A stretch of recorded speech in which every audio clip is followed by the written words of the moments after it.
rejoindre le cercle polaire sans prendre l'avion. Impossible. Challenge accepté. Bonjour 20 minutes, c'est Thomas Wagner, fondateur de Bon Pote. Bonjour 20 minutes, je suis Victoire Sato, la fondatrice de The Good Goods. On s'est dit, on rêve d'aller voir des aurores boréales, ce serait génial de le faire et ce serait génial de le faire en train. Il y a des périodes pour y aller, donc on sait à peu près que c'est entre novembre et février. Et là, c'était vraiment l'année où y aller, 2023. 9 mois plus tard, on a eu un créneau, c'était la bonne période de l'année et on s'est débrouillé pour réaliser le voyage. Paris-Narvik en train.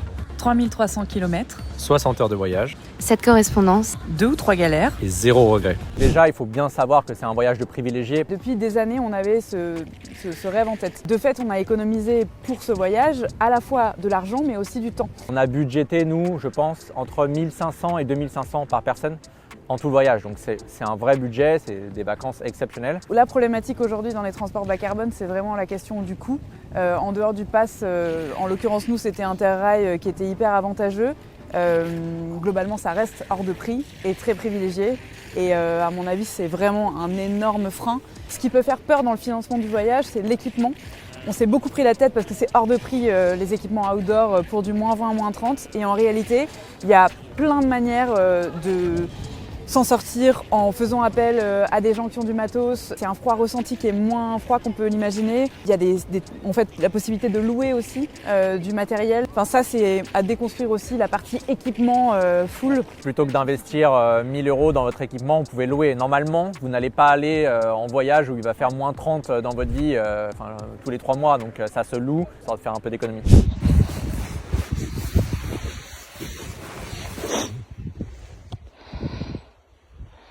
On est très habitué des voyages en train et des voyages longue distance. Là, quand vous partez en train, il faut accepter que déjà que ça prenne vraiment beaucoup plus de temps, mais qu'il puisse y avoir des retards. À l'aller, on n'a pas eu de retard, tous les trains se sont à peu près enchaînés. Et donc le dernier a eu littéralement 10 heures de retard. Donc il faut pouvoir encaisser ça et être flexible évidemment, sinon vous partez pas en train, quoi. Le voyage en train fait partie des vacances. J'ai regardé pour l'avion, de mémoire, c'est entre 8 et 9 heures le voyage pour aller dans les Lofoten de Paris.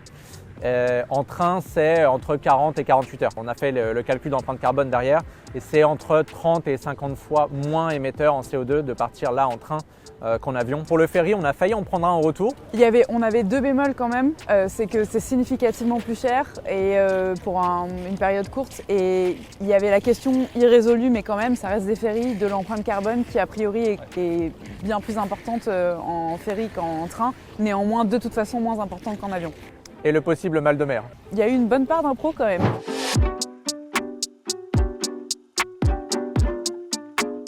La chose la plus cool pour moi, elle est intangible. C'est l'état d'esprit d'aventure dans lequel nécessairement tu pars avec ce genre de voyage. Globalement, tout est millimétré dans nos vies, il n'y a pas grand chose de surprenant.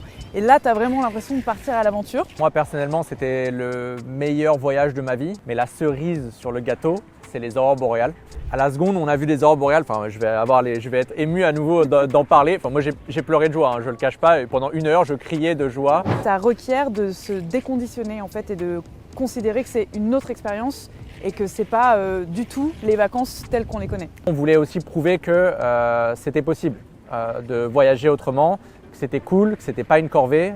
Moi, je regrette pas une seule seconde d'avoir voyagé comme ça. Qui danse au-dessus de nous là, mais regardez, ça ne s'arrête plus.